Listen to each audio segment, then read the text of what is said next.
What was that part of you that made you behave, react, or say something in a certain way and thought later, that wasn't really me? So what part of you was it if it wasn't you?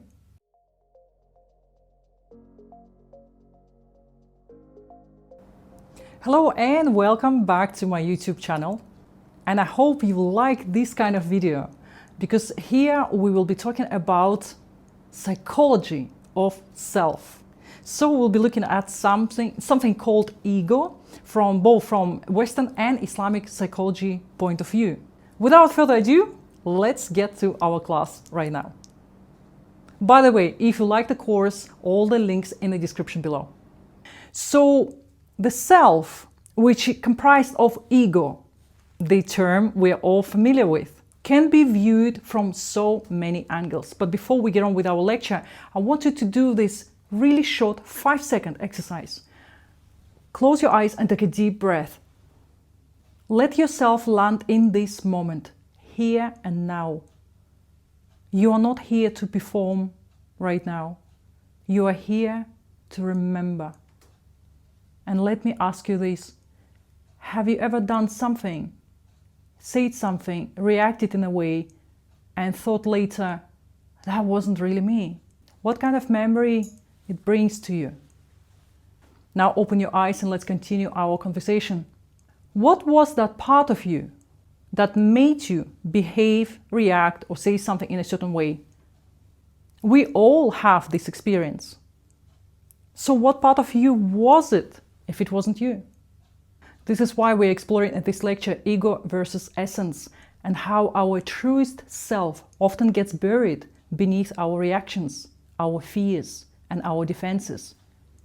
So Carl Jung, the Swiss psychiatrist and mystic thinker, said, until you make the unconscious conscious, it will direct your life, and you will call it fate.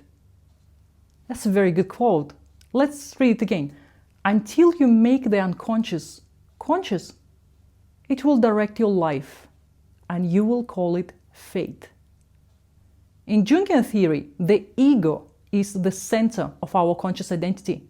It's the I we think we are. It helps us navigate life, make decisions, interact with the world, but it's limited and often afraid. The ego wants control. It fears failure. It attaches to titles, opinions, status, and appearance. It's not evil, it's just afraid of dissolving. Jung believed that we all have a deeper self, what he called the self with a capital S. It's the whole unified being we are meant to become. Not just the ego, but our soul, our shadow, our potential, our spirit. The privilege of a lifetime, he said, is to become who you truly are. And that journey from ego to essence is what he called individuation. The slow integration of all the pieces of yourself, of ourselves, into a unified conscious whole. In Islamic psychology, we see a parallel journey in the concept of the nafs, the self or the ego. There are 3 major stages of the nafs in classical Islamic thought.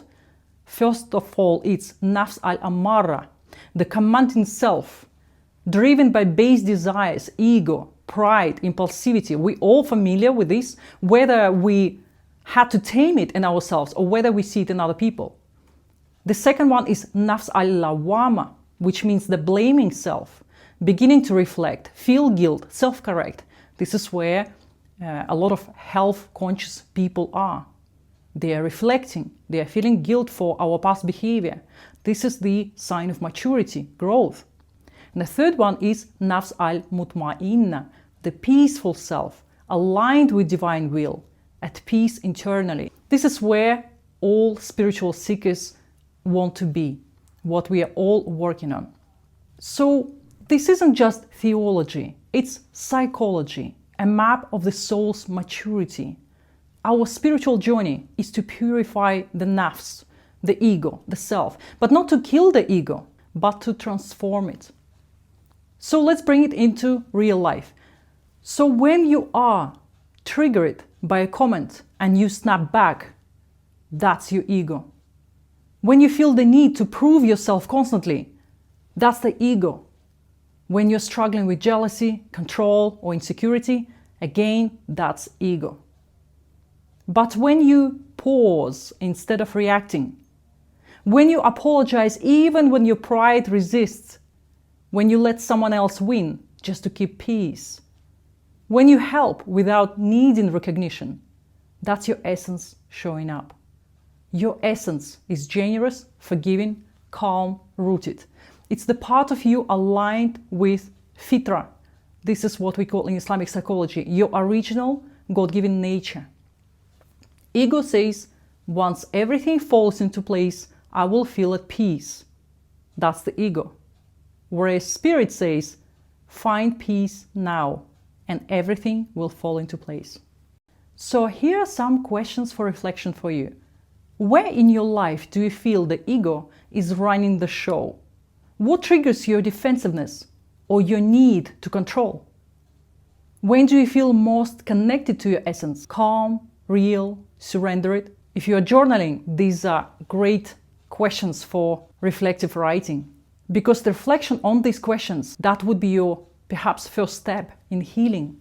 So the ego was formed to protect you, but it was never meant to define you. You are not the one who always needs to win. You are not the opinion others have of you. You are not your performance, your pain, or your past. You are the breath behind all of it. You are the soul, yearning for reunion. You are light, covered in layers. I will see you in our next video.